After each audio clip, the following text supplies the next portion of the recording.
नमस्कार दोस्तों, तारपुरा अकेडमी में आप सबका स्वागत है। आज हम देखेंगे 23 अगस्त 2020 के current affairs with important question and answer.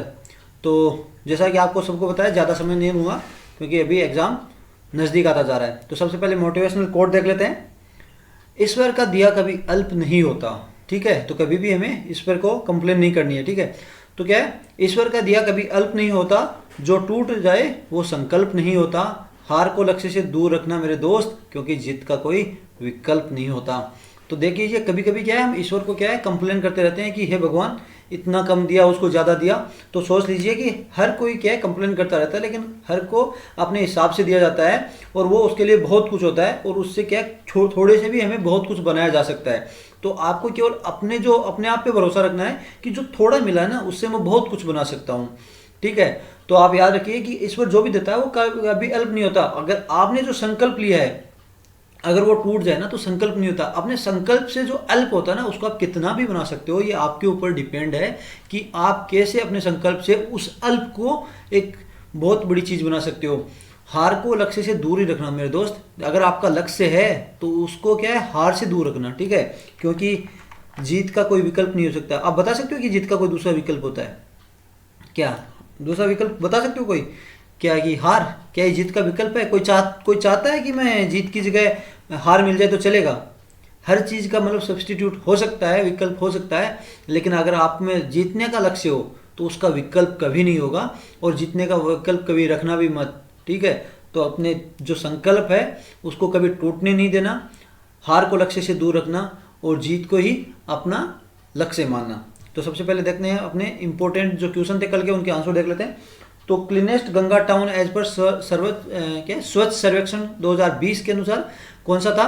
तो ये वाराणसी रही है। ठीक है, और सबसे जो क्लीनेस्ट सिटी कौन सी रही है पता है आपको? इंदौर। तो ये याद रख लेना, इंदौर लगातार 4 साल से सबसे क्लीनेस्ट सिटी रही है।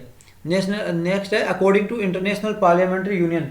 जो ये इंटरनेशनल पार्लियामेंट्री यूनियन के अनुसार जो 190 कंट्री थी, वो उसमें कल वाले उसमें 119 हो गया था। ठीक है, तो वो थोड़ा सा चेंज कर लेना।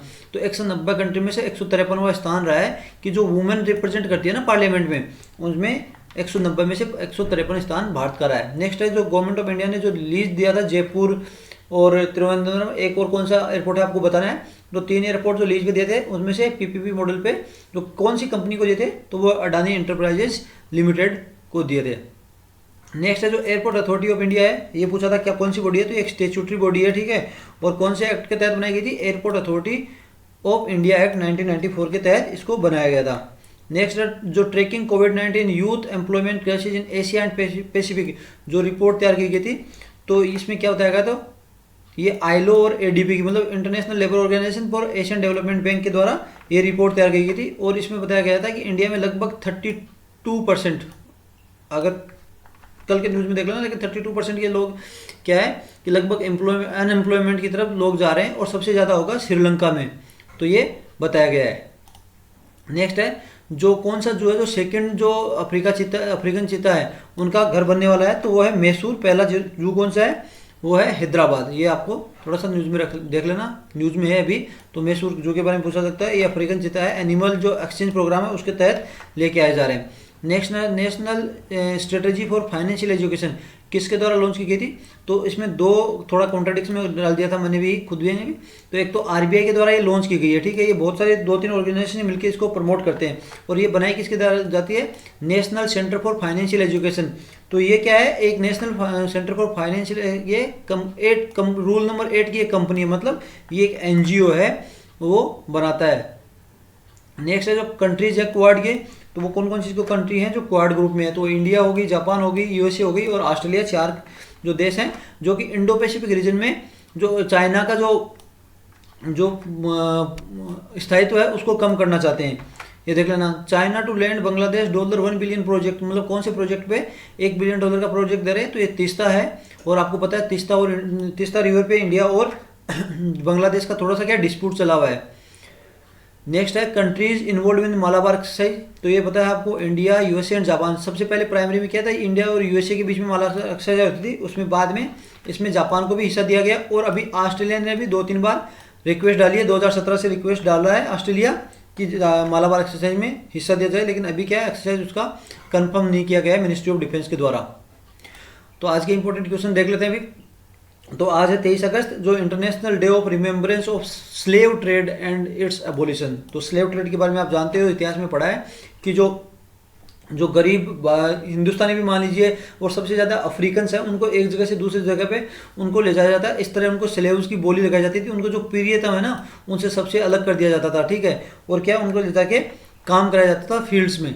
तो उसी के जो अबोलिशन के लिए, जो स्लेव ट्रेड है उनको रिमूवर्स के लिए, उनके अबोलिशन के लिए दिन मनाया जाता है। तो 23 अगस्त को क्या हुआ था, जो कि 1791 में, जो ये कौन सा था, सेंट डोमिनियन, जो आज का हैती है और डोमिनियन रिपब्लिक है, उसमें क्या रिवोल्ट हो गई थी, विद्रोह हो गया था, जिन्होंने एंड ऑफ स्लेवरी के लिए एक रास्ता खोल दिया था। तो इसी के दिन को मेमोरेट करने के लिए ये दिन मनाया जाता है। तो थोड़ा सा याद रखना चाहिए स्लेवरी का क्या है और क्या इसके लिए एक यूएन में एक स्पेशल डे को सेलिब्रेट किया जाता है।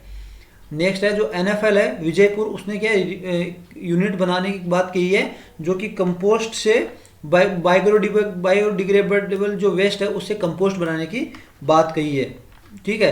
तो ये नेशनल NFL क्या है, नेशनल फर्टिलाइजर्स लिमिटेड, तो ये एक PSU है, पब्लिक सेक्टर अंडरटेकिंग है, जो कि डिपार्टमेंट ऑफ फर्टिलाइजर के अंडर काम करती है। तो ये एक सेटअप कर रही है वेस्ट कन्वर्ट प्लांट, ठीक है, ये याद रख लेना, ऑर्गेनिक वेस्ट कन्वर्ट प्लांट, ठीक है। तो ये याद रख लेना आप कि क्या है, OWC organic waste converter plant. तो ये सेटअप कर रही है विजयपुर में, कहाँ, विजयपुर में। तो इससे क्या होगा, पहले क्या होगा, जो डिग्रेडेबल हो गए और नो डिग्रेडेबल जो पार्ट्स है, वेस्ट है, उनको अलग किया जाएगा। और उसके बाद क्या है, इनको कंपोस्ट में बना दिया जाएगा। मतलब एक तो क्या है, कोई भी मतलब आप जो ऐसे डिग्रेडेबल चीज़ें फेंकते हो उनको थोड़ा सा क्या टाइम लगता है धरती को उसको क्या है कंपोस्ट बनने में। ये क्या है, इनको जल्दी ही कंपोस्ट बना देगी, ताकि जो वेस्ट मटेरियल होता है ना उसका अच्छी तरह से यूटिलाइज किया जा सके और जल्दी से जल्दी वेस्ट का खात्मा किया जा सकता है। तो ये क्या इनिशिएटिव है स्वच्छ भारत मिशन के तहत। और क्या इनमें क्या बात की गई है, लगभग 2000 kg पर डे का एम है कि 2000 किलो पर डे हम रिसाइकिल करेंगे। तो एक अच्छी बात है, इसके फिर कंपोस्ट को यूज किया जाता है। जो नर्सरी होगी, जो किचन गार्डन हो गया, जो छोटे छोटे गार्डन नहीं होते घर के पीछे लगाते हैं, उनमें इसको यूज किया जा सकता है। नेक्स्ट है जो केरला अभी रेडी है होस्ट ड्रैगन फ्लाई फेस्टिवल। तो आपने जो पहले इसमें देखा होगा, आप देख लीजिए, ये इसका मेन पॉइंट है, तो आपको बता दिया जाएगा। तो क्या है कि WWF जो इंडिया का है, उसने ये ज्वाइंट किया है society for ordinate studies and थुम्बीपुरनम, जो कि फर्स्ट स्टेट ड्रैगन फेस्टिवल जो केरला में है वो ऑर्गेनाइज कर रहा है। तो ये आप तो फेस्ट है तो थोड़ा याद रख लेना। और थुम्बी महोत्सव इसका नाम है। और जो मैंने अभी आपको फोटो दिखाई थी वो है, कभी कभी नाम क्या जी भटक जाती है तो क्या है, पांतलू, उसको बोला जाता है पांतलू। जो आपको मैंने अभी एक तस्वीर दिखाई थी ना एक ड्रैगन फ्लाई की है, वो इसका ऑफिशियल मस्कट था। तो नीचे वाले तो चीज़ें आप बहुत ज़्यादा याद रखने के लिए जरूरी नहीं है, लेकिन ये याद रख लीजिए कि इसका जो मस्कट क्या था, पांतलू। और जो थुम्बी महोत्सव, इसके बारे में देखना, ये ड्रैगन फ्लाई फेस्टिवल है। तो कौन कौन मना रहा है, WWF इंडिया होगी, बॉम्बे नेशनल हिस्ट्री सोसाइटी होगी, इंडियन ड्रैगन सोसाइटी होगी, उनके साथ में क्या है नेशनल बायोडाइवर्सिटी बोर्ड हो गया, यूनाइटेड नेशन इन्वायरमेंट प्रोग्राम हो गया, यूनाइटेड नेशन डेवलपमेंट प्रोग्राम हो गया, and United international union for conservation of nature. तो ये भी याद रखने के लिए जरूरी नहीं है, लेकिन आपको ये दो चीज़ें याद रखना। और केरला ये ड्रैगन फ्लाई जो ड्रैगन फ्लाई फेस्टिवल है वो ऑर्गेनाइज कर रहा है। ये तीन चीज़ें ही आपके लिए इंपॉर्टेंट है। नेक्स्ट है तुर्की अभी क्या है कन्वर्ट कर रहा है, जो उसका अपना फॉर्मर चर्च है उसको भी मस्जिद में कन्वर्ट कर रहा है। तो ये भी थोड़ी इंपॉर्टेंट न्यूज़ आ सकती है कि ये ऐसा क्यों कर रहा है, ये क्वेश्चन पूछा जा सकता है। तो आप देख रहे हो कि जो इजराइल है वो उससे जो एक तो जो अपने गल्फ देश हैं वो टाइज बढ़ा रहे हैं। हाल ही में क्या UAE ने भी टाई बढ़ाई है, मतलब उन्हें रिश्ते बढ़ा रहे हैं और देश रिश्ते बढ़ा रहे हैं। और ये तुर्की क्या अपने आप को एक मुस्लिम देश के रूप में अपने आप को उभारना चाहता है, जो एक होता है ना कि पावरफुल देश के रूप में, मुस्लिम्स का पावरफुल देश है, OIC पे कब्जा जमाना चाहता है, ये बातें होती हैं। तो ये अपने आप को मुस्लिम पावरफुल है कि उनको लीडर मानना चाहता है, मतलब बनना चाहता है। तो ये चीज़ें कर रहा है, ठीक है।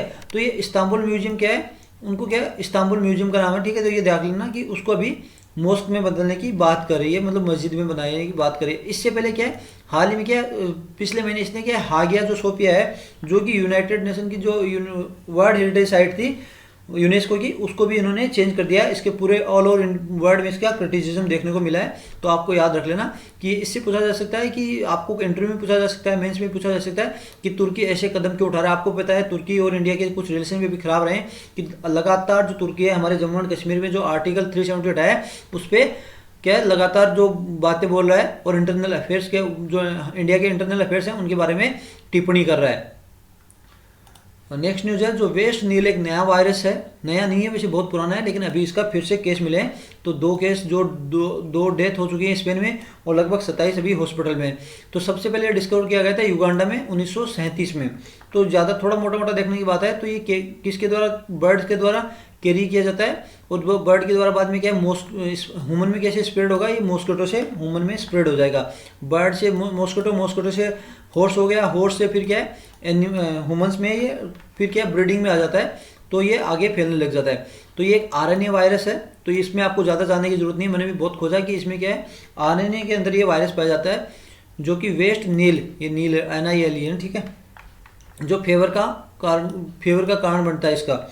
जो कि आपको ये भी देख लेना कौन सी फैमिली से बिलोंग करता है, तो ये फ्लाविविराइड फैमिली से बिलोंग करता है। तो ये जरूर रख देना, क्योंकि इसके जो साथी हैं वो भी बहुत ज़्यादा न्यूज़ में रहते हैं। इसके इस फैमिली जो फैमिली होता है ना, तो इसके साथीदार भी होंगे, घर वाले भाई बंधु, तो वो है जीका वायरस हो गया, और दूसरा है येलो फीवर वायरस हो गया। तो ये भी आप याद रख लेना, जीका वायरस और येलो वायरस, और तीसरा भाई आ गया इसका वेस्ट नील वायरस हो गया। तो इससे क्या होता है, सीरियस इलनेस का कोज कर जाती है कि न्यूरो इन्वेसिव डिजीज होती है। इसमें अंदर जुकाम आना, थकावट हो जाना, सांस की बीमारी, मतलब शरीर टूटने लग जाता है, और उसके बाद में आदमी की डेथ भी हो जाती है।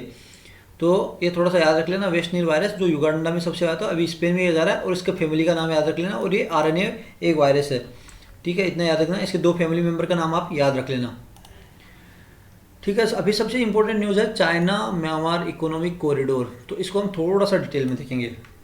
तो ये क्या है, इसमें क्या जो चाइना है उसको अच्छा खासा धक्का लगा अभी, ठीक है, तो ये इसलिए न्यूज़ में। तो म्यांमार है, इसने क्या है, इसको चाइना को एक धक्का दे दिया है, क्योंकि चाइना क्या करता है, कहीं पे भी अपना अगर कोई काम करता है ना, तो वहाँ पे अपना जो इन्फ्लुएंस होता है वो बढ़ाना चाहता है। तो ये क्या है, आपको क्या पता है, बहुत बार कहा जाता है ना कि अगर आप सबसे ज़्यादा बुद्धिमान कब हो, अगर खुद गलती कर रहे हो ना, तो आज के ज़माने में देखो ट्राई करते हैं, बहुत लोग गलतियाँ होती हैं, वो बात दूसरी है, आप ट्राई कर रहे हो। लेकिन आज के ज़माने में क्या स्मार्टनेस ज़्यादा बढ़ गई है कि आप दूसरों की गलतियों से सीखो। तो यहाँ पे म्यांमार ने क्या किया, स्मार्टनेस का काम किया है। ये थोड़ा देखते हैं क्या है कि ये डिसीजन किससे इन्फ्लुएंस हुआ, आपको पता है।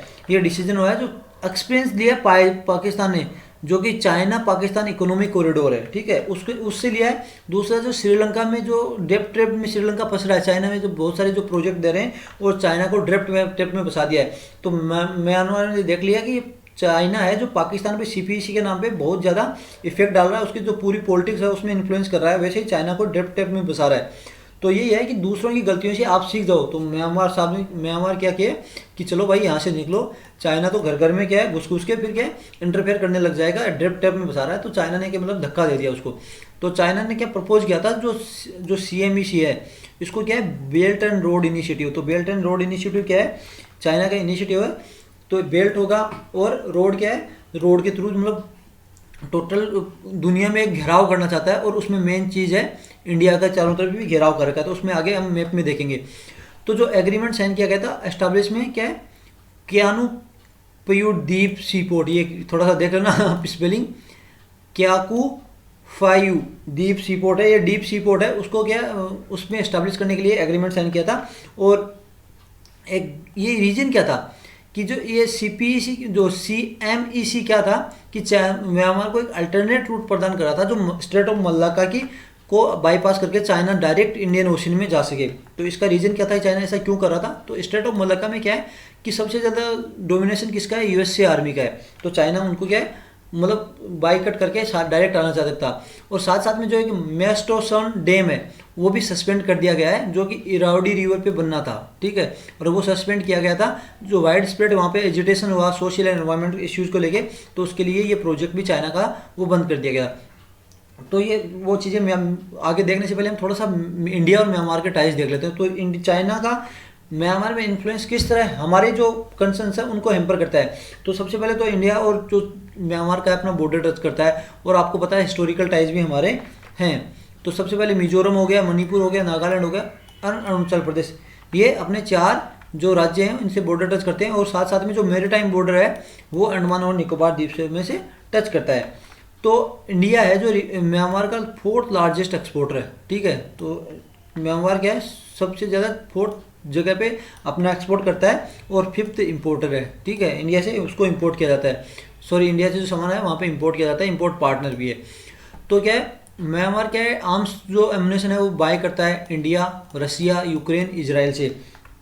इन 4 देशों से ये आर्म्स एमुनेशन क्या करता है, बाय करता है। तो आपको पता है कि जब इंडिया के साथ इन्फ्लुएंस है और इंडिया का क्या है, उसके साथ चाइना के साथ भी बॉर्डर टच है, तो वो इंडिया को एक तरह का घेरने का प्लान बना रहा था। और हालांकि मैं आगे बताऊंगा कि और दूसरा प्लान क्या है इंडिया का। ऑलरेडी क्या है, इंडिया म्यांमार थाईलैंड एक फ्रेंडशिप हाईवे चल रहा है। ठीक है, तो इसी के रिलेटेड में जो कि गुवाहाटी से निकल के मांडले, यंगून, म्यांमार एंड लास्ट में क्या है, मेसो था थाईलैंड तक जाता है और उसको आगे बैंकॉक तक जाने के लिए मतलब आगे प्रसारित करने की बात की गई है। दूसरा है कालादान, जो मल्टी मॉडल प्रोजेक्ट है, ट्रांजिट रूट है, जो कि कोलकाता से सिटवे जो पोर्ट है म्यांमार का, वहाँ से होते हुए बाद में आगे कहाँ जाएगा, हमारे मिजोरम में जाने की बात की है। तो सिटवे पोर्ट से लसीसो तक तो क्या हम जाएंगे म्यांमार में, कोलकाता से डायरेक्ट यहाँ पे सिटवे पोर्ट तक तो जहाज से जाएंगे और फिर सिटवे पोर्ट से लसीसो तक ये कालादान रिवर है, इससे हम उसमें ट्रांसपोर्ट कर पाएंगे। और उसके बाद क्या है, हम रोड से लसीसो मिजोरम, तो मतलब हमारा डायरेक्ट रूट, हमें दूर घूम के नहीं जाना पड़ेगा। तो एक पहले थोड़ा सा ये नॉर्मल मैप देख लेते हैं। तो ये तो हो गया हमारा जो इंडिया, म्यांमार और थाईलैंड का जो फ्रेंडशिप जो है हाईवे, ये हाईवे हो गया। ठीक है, ऊपर चाइना पड़ता है, तो चाइना यहाँ पे खुद आना चाहता है, ऐसे जो इंडिया के जो रिलेशन है उनको कट करके, ऐसी चीज़ है। और ये इंडिया के जो बॉर्डर टच करता है, अगर चाइना का इन्फ्लुएंस यहाँ हो जाता है तो इंडिया का एक तरह का मतलब वहाँ पे रिवाइवल हो जाएगा। और दूसरा का जो ये प्रोजेक्ट बताया गया था, ये है जो कोलकाता से, जो हुगली नदी से होते हुए, जो अपना वेस्ट बंगाल कोलकाता पोर्ट से होते हुए ये सिटवे पोर्ट हो गया, और चाइना यहाँ पे अपना प्रोजेक्ट बनाना जा रहा है। ठीक है, तो क्या है, यहाँ से हम जो होते हुए सबसे पहले ये नदी पार करेंगे कालादान रवि से, और नदी के बाद में हम यहाँ से रोड से होते हुए मिजोरम में पहुँच जाएंगे।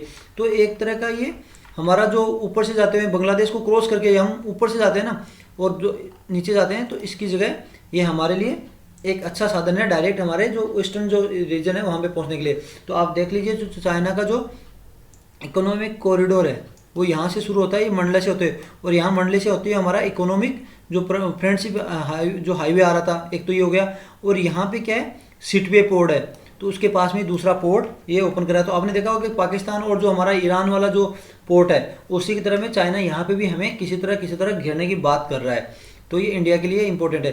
तो आपने देखा होगा कि चाइना एक यहाँ से हमारा प्रोजेक्ट यहाँ पे निकाल रहा है, जो एक पोर्ट यहाँ पे पाकिस्तान का, और दूसरा चाइना क्या है, हमें यहाँ से भी टैकल करने की कोशिश कर रहा है, मतलब चारों तरफ घेर रहा है। तो इंडिया का एक प्रोजेक्ट हो गया। हमें जब इंडिया को कोलकाता को जाते हुए, तो यहाँ में भी एक चिकन नेक से गुजरते हुए आगे हमें अपने इन स्टेट में जाना पड़ता है। लेकिन क्या है, अगर हम यहाँ से सी पोर्ट से डायरेक्ट जाते हैं, तो सी, आपको पता है कि जो सी रास्ते से, अगर समुद्री रास्ते से जाते हैं तो ट्रांसपोर्ट का पैसा बहुत कम लगता है। तो इसी के लिए इंडिया ने कि कालादान जो रिवर प्रोजेक्ट था ये ओपन किया था। तो यहाँ पे चाइना अपना दबदबा बनाना चाहता है। और दूसरा क्या है कि आपको पता है, अगर चाइना यहाँ पे, ये चाइना है, ठीक है, और चाइना को क्या है, अगर यहाँ से आना होता है तो ये पहले ऐसे आगे घूम के अपना साउथ चाइना सी से होते हुए और स्टेट ऑफ मल्लाका से होते ऐसे जाना पड़ता है। और अभी क्या है, अगर ये म्यांमार में प्रोजेक्ट बना लेगा तो उसको ये डायरेक्ट यहाँ से इतना घुमाव देके नहीं आना पड़ेगा। ठीक है, तो सभी अपना फ़ायदा देखना चाहते हैं। और दूसरी तरफ अगर चाइना को, अगर इस साइड में अरब के देशों में होता है, यहाँ से आना होता है, तो चाइना को फिर घूम के यहाँ से ऐसे पूरा इंडिया को क्रॉस करके जाना पड़ता है। और उसने क्या, पाकिस्तान कॉरिडोर में यहाँ से डायरेक्ट यहाँ पे ये जो अरब देश हो गए उनके साथ ट्रेड कर सकता है। तो ये इंडिया को एक तरह का घेराव करने की बात की गई है। तो इंडिया का भी एक जो गले का हार जो चाइना के चारों तरफ हम बना रहे हैं, वो भी हमारा भी एक प्रोजेक्ट है। तो ये आप थोड़ा सा न्यूज़ में थोड़ा सा देख लेना मैप के थ्रू, कैसे चाइना इंडिया को घेरने की कोशिश कर रहा है। तो न्यूज़ के लिए आज इतना ही। हम थोड़े मोस्ट इंपॉर्टेंट क्वेश्चन देख लेते हैं। जो animal welfare board of India कौन सी बॉडी है, तो आपको बताना है बॉडी, जैसे स्टेचुटरी बॉडी होगी, कॉन्स्टिट्यूशनल बॉडी हो गई, एग्जीक्यूटिव बॉडी होगी, तो उसके बारे में आपको बताना है। नेक्स्ट है, इंडिया ने अभी कल्चरल प्रोग्राम अग्रीमेंट साइन किया है 3 साल के लिए। वो कौन से देश है जो कि मेडिटेरेनियन से सी टच करता है, मेडिटेरेनियन सी से बॉर्डर टच करता है, जिसके साथ इंडिया ने 3 साल का कल्चरल एग्रीमेंट साइन किया है। नेक्स्ट है, नेशनल फर्टिलाइजर लिमिटेड जो PSU है वो किसके अंडर काम करती है, ये आपको बताना है। देखें, थिम्बू महोत्सव 2020 क्या है, ये आपको बताना है। नेक्स्ट है, जो वेस्ट नील वायरस है वो कौन सी फैमिली का है, ये आपको बताना है। तो न्यूज़ के लिए इतना ही। आप इसका PDF डाउनलोड कर सकते हो skventure.blogspot.com से। आशा करता हूँ आपको वीडियो अच्छा लगा हो। वीडियो अच्छा लगा हो तो लाइक कीजिएगा, शेयर कीजिएगा एंड सब्सक्राइब कीजिएगा। और अगर वीडियो अच्छा नहीं लगा हो तो आप डिसलाइक कीजिएगा, लेकिन डिसलाइक क्यों किया कमेंट बॉक्स में ज़रूर बताइएगा। तो आज के लिए इतना ही, कल फिर मिलेंगे आज को जो इंपॉर्टेंट क्वेश्चन है उनके आंसर के सहित, नई न्यूज़ के सहित एंड नए मोस्ट इंपॉर्टेंट क्वेश्चन के साथ। तो जय हिंद, जय भारत।